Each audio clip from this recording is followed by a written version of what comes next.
the people of Ningo Pram Pram, as everyone is doing here. Inga Manyeba, Ikamanga Chamekanya Menge Ningo Pram Pram, Imbao Manye, as our grandbrothers would say it. And Nakai. And I got the message that the NDC serial callers are watching. I must greet them, so I greet them. Now, on this issue of the debt exchange program and what appears to be a family feud. This is a family feud. I would have just used the same phrase that my brother used earlier when I spoke about the date for elections in the NPP, that Medimi Fiasem. Because this is family members having a public fight. But I can't deny Fiasem, because what the family members are fighting about is public welfare and public goods. So it affects all of us. Now, I will take it from two places or two angles. First and foremost, the Chief Justice is a pensioner now. She most likely has government bonds as part of her savings portfolio. And she has joined pensioners to picket. Reason being, and the pensioners who are picketing, reason being that government has failed to make it clear to the Ghanaian people, if you don't sign up for the debt exchange program, what happens to your bonds? Your current bonds, if you don't take up the new one. Yes. In that release, what happens to it? Do I get paid my contractually agreed coupon rates when the time is due?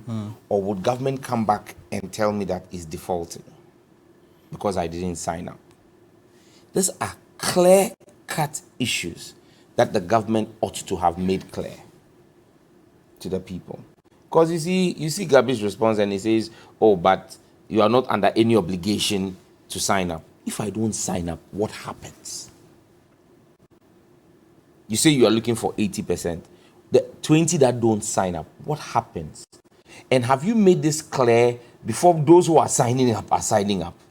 Because if I know that I will get my coupon rate today contractually if I don't sign up, it would influence my decision as to whether I should sign up for the program or not. But you haven't made that clear.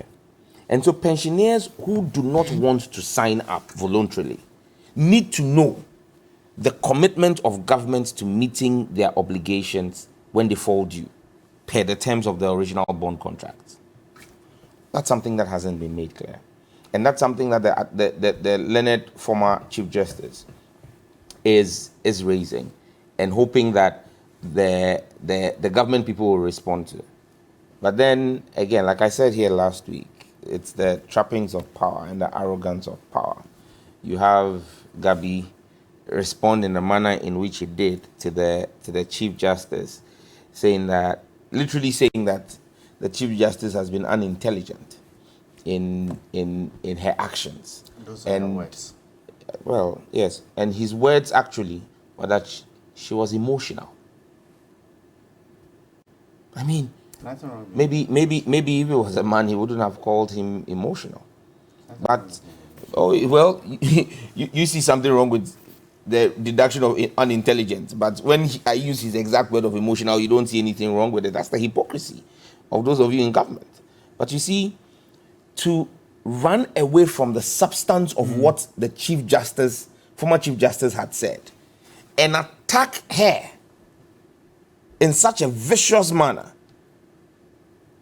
that she's having an emotional outburst. You make reference to Jamaica and say Jamaica ran this out. How did Jamaica do the consultation? Over almost a 3-year period. They succeeded on the almost second time. Yes. Why did they fail the first time? Because they tried to do it in the haphazard, rushed manner that you are trying to do it. and this is our 5th or 6th time of postponing the date. Absolutely, to show you that fundamentally we are making the same errors that Jamaica did. Jamaica had to come back a second time. When Jamaica did it the first time and failed, as you're pointing out, they did it in a rush like you're doing. They had to take time and do it over a 3-year period and do proper engagements. But like I said, Who am I? If the president's cousin from his father's side is asking the president's cousin from his mother's side why he's touching her bonds and her pensions, and another cousin from the mother's side says the one from the father's side should keep quiet, that she doesn't have anything to say, it is family fight. But you see, fundamentally, again, the arrogance with which Gabi has responded, and the bandwagon effect with which even my brother Isa is here to try and defend Gabi and his posturing, reveals one thing. The NPP is living in a bubble. What bubble is that? Why are we where we are? Why are we having a debt exchange program? Is it not because we have had a gross mismanagement of our economy? Is it not because the managers of our economy have been useless at managing the economy? Is it not because you have had the likes of Ken Ofori-Atta, his boss, Isa's boss? He's a data bank staff. That's his direct boss. His boss has mismanaged the Ghanaian taxpayers' money. I said I was You work with Data Bank. in the past. So has Ken been your boss before? Yeah, but you're saying as if it's still present. I mean, it's Currently, you don't do anything for him. You don't do anything at the Ministry of Finance. Can we go back to what? You see, ask him if he doesn't do anything at the Ministry of Finance. I don't do anything at the minute. I hear you. But Ken has never been your boss. I have not said so. So he's been your boss before? Yes, that's what I Your boss. think so. Once your boss, always your boss. You must learn that. 48 laws of power. So your boss, or now you want to disown your boss. You agree that he's been useless at managing the economy, so you are disowning him. His boss has mismanaged Ghana's economy. The person he is actively campaigning for to become the next flag bearer of the NPP, Mahmoud Bawumia, head of the economic management team, has been colossally incompetent and useless at running the economy of this country. And that is why we are here. Because, Roland, if you go to the hospital and you are sick, we tried before the doctors treat it, they look at the cause of your malaise and prescribe a treatment for that cause. So, as Gabi and his cousin are fighting over the mismanagement of the economy by another cousin, and these three cousins are misbehaving under the watch of their bigger cousin, the president, let's ask ourselves, what has led to this family fight? What has led to this family fight has been the poor, clueless, incompetent, and useless management of our economy by Ken Ofori-Atta and Bawumia. The fact that Ken Ofori-Atta, even against sound advice to watch his borrowing, because of the interest that companies related to him, like Enterprise Insurance, were making out of borrowing. Today, they have borrowed us into a ditch, borrowed us into a state where pensioners are at risk of losing their pensions, or the terms of the contract that the government signed with people who bought the safest bonds, government bonds, is zero. But Ken Ofori-Atta's allied companies, Enterprise Group and Co., have made hundreds of millions of Ghana cedis in profit. He is richer. Tell me the difference between Nam1 and Ken Ofori-Atta. How do you mean? They told us that Nam1 took people's money and just ran away with it, and the money has gone. Well, People were they greedy. said Nam1 was working without regulation, so he needed to be put under. Fantastic. The regulations that we have, the PFR, the Public Financial Management and Fiscal Responsibility Act, say that you must not borrow in excess of 5% from the central bank.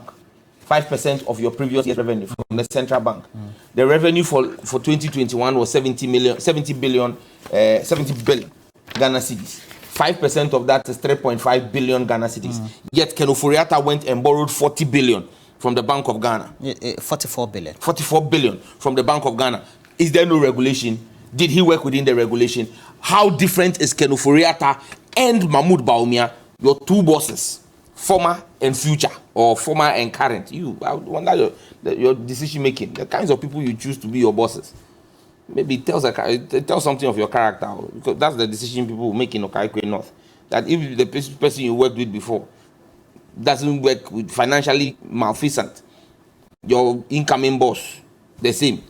That was the kinds of associations you make. But both Ken and Bawumia, tell me how they are different from Nam1. Tell me how they are different from Piram. Look, people put all of Piram and Nam1 were all investments. Investments that went bad. Are these not the people managing investments, government investments? No, Ponzi scheme. Ponzi schemes are. But what Ken has done with our economy, has he not run Ghana's economy like a Ponzi scheme? What happens with Ponzi schemes? They go bust. Has Ghana's economy not gone bust due to poor management? Be unregulated, please. Whether is, and I've told you, even in this case where there is regulation, the man is working outside of the regulation. He's running. Ghana's economy has been run. Look, between Bawumia and Ken Ofori-Atta, it is one running a Ponzi scheme and one behaving like a fraud boy. They have simply run this economy aground. That is the cause, the root cause of why we're having this whole conversation.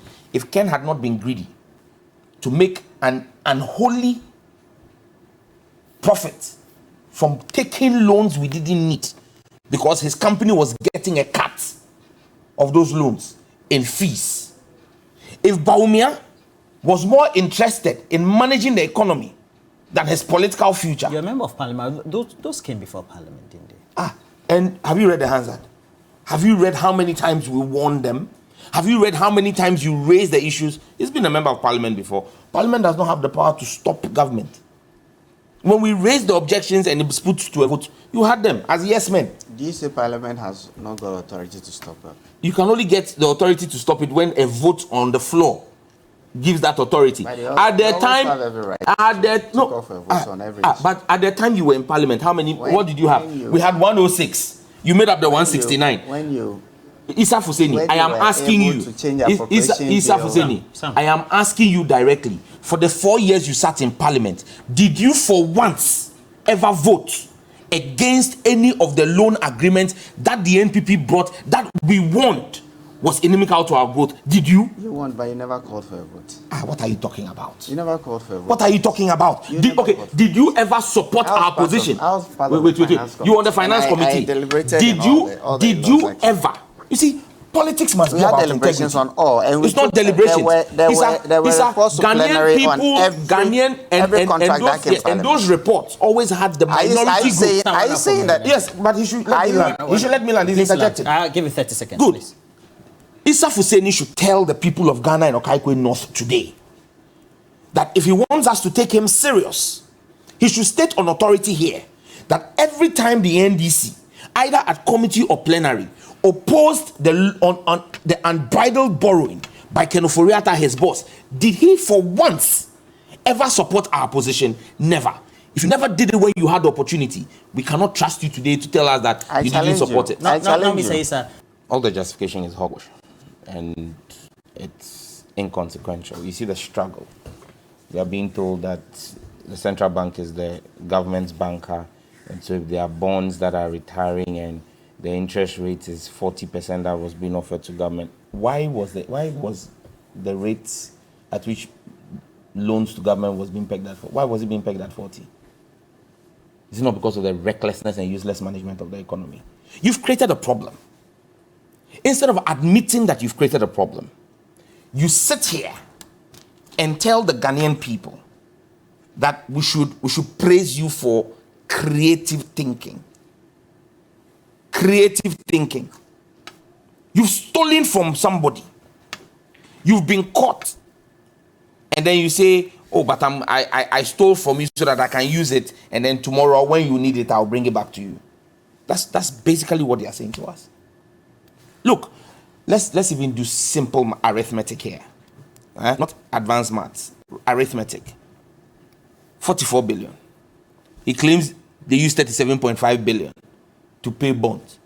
Take that out of 44 billion. It's left with 6.5 billion. What does the law say? 5%. What was the revenue for 2021? 70 billion. 5% of that is 3.5 billion. So 6.5 billion and 3.5 billion are they the same? Have you still not broken the law? And even this 37.5 billion that you're talking about, as though borrowing from the Bank of Ghana to do something, now you have added it to the public debt. Who pays the public debt? Is it Akufo-Addo and Ken Ofori-Atta? Is it not us and our taxes that pay the public debt? So you go and borrow from the bank recklessly. The bank also breaks the law and borrows you the money, prints the money. Because not as though the money we are talking about, the 44 billion, was sitting at the bank. The bank went and printed the money. You are an economist. Me, I'm not an economist. You know that when the bank is printing money, it drives inflation. Today, inflation is 54.4%. And you say you are behaving like you don't know. The MPC holds a meeting and says, I heard the Bank of Ghana governor saying they are still trying to understand what is pushing the inflation. Such hypocrisy and dishonesty of people in high office, that should not be tolerated by Ghanaians. You are the one who printed the money. You are the one who printed the money and put in circulation. Money that is not backed by work. Because your bosses at the finance ministry and office of the president have been useless and reckless in managing of the economy. You choose to just print money to cover their mess. And now it's driving inflation. Official inflation at 54.4%.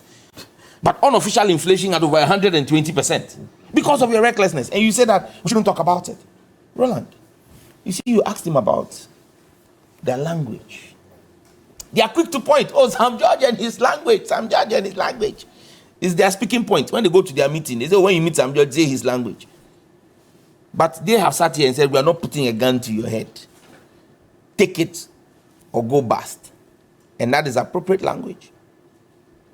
Listen, Roland, when they say they have not put a gun to the Chief Justice's head, and by extension, all pensioners, and that you can choose to take it or face the consequences, you are threatening people who have bought government bonds that if they do not accept this deal you are offering in an exchange program, you cannot give them the guarantee of the safety of their bonds per the contracts that were given. That is not true. That's exactly what you just said. That is not true.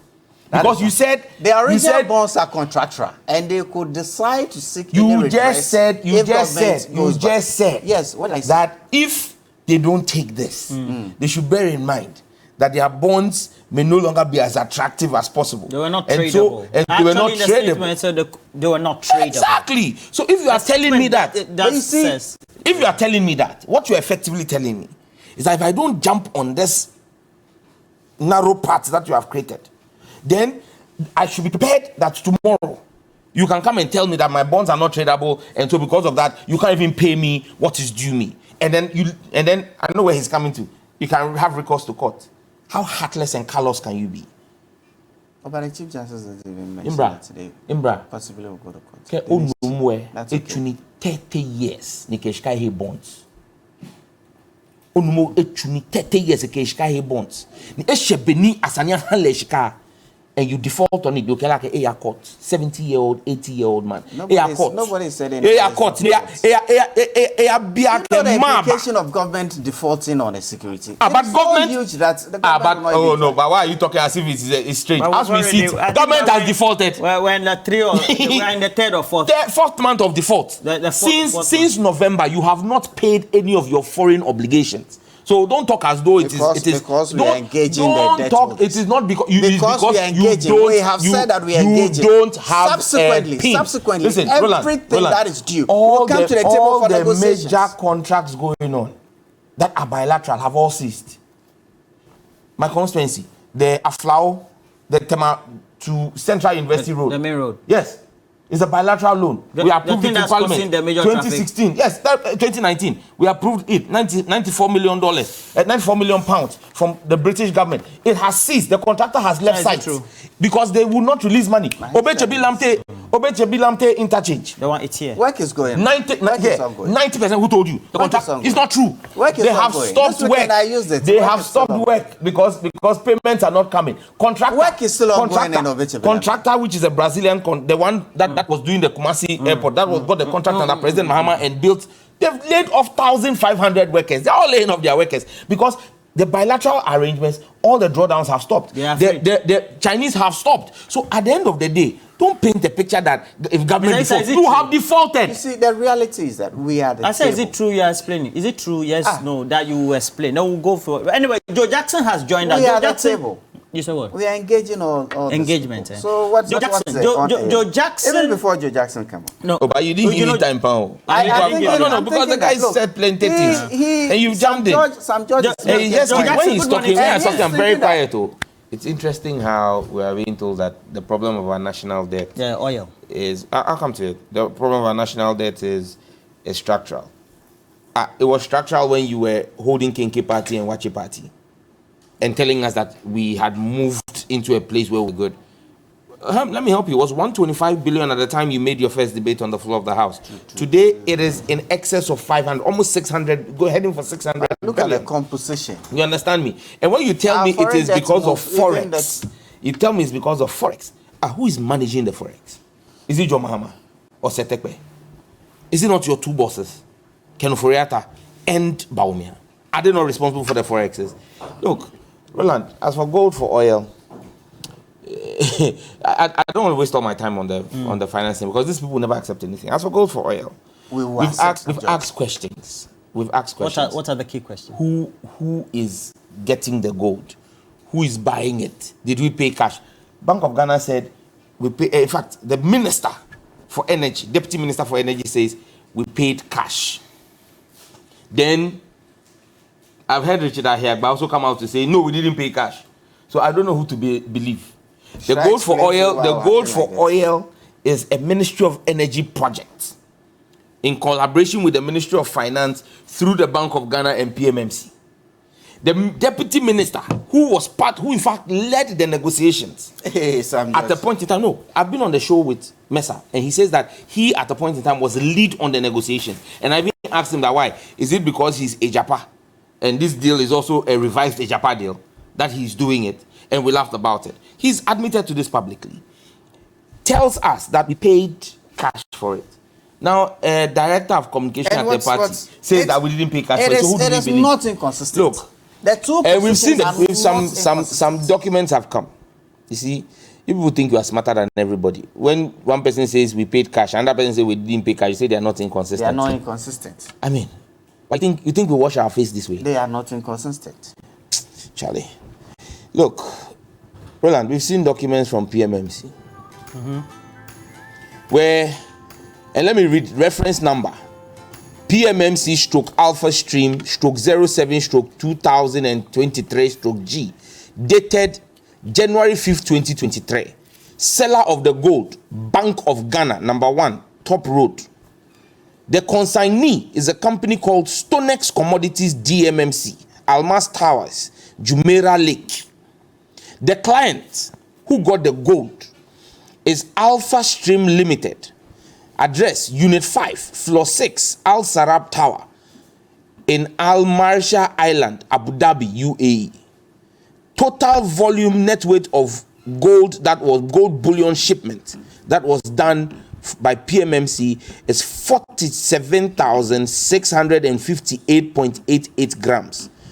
Roland, the transaction was a transfer done by Fidelity Bank Ghana, Rich Towers, on behalf of PMMC to Alpha Stream. I can give you the account number, total, and all of that. Roland, money was paid. What did we pay Ghana cedi or USD? USD.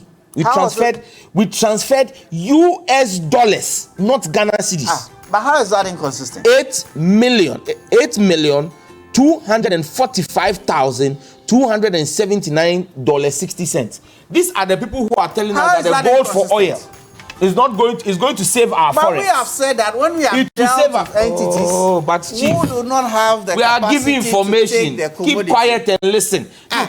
except you were part of this great news and share. If you weren't part of it, keep quiet and let those who have done this illegal thing, let us deal with them. It is not inconsistent. It is consistent. You told us gold for oil, we will not spend forex. Now I am putting out a transfer from Fidelity Bank. From Fidelity Bank to a company in Abu Dhabi. 8.2 million US dollars routed through Citibank. From an entity that is not ready to take the commodity good, we former member of parliament monetize the good and still get to the oil. So early days, we will let people. Member of parliament, Sam George. It is consistent. When these people tell you something, you must know that they are not dishonest people. They are dishonest. We're taking a break, but always make sure you add the hashtag. Let me announce the hashtag. The hashtag TV3 New Day. Economic management. Oh no, hashtag is TV3 New Day. Hashtag useless economic management. And then we were also in Los Angeles, California, and Bella had an interaction with Jordan Spark. You know Jordan Spark. The exchange program, they catch TV. People, if you go Los Angeles, go do Jordan Spark. Yeah. Hey. That one, it's part of program. Content for. So make sure you can stay. Wait for it. We're taking a break. We'll be right back. Hashtag useless economic management. Oh. No more office.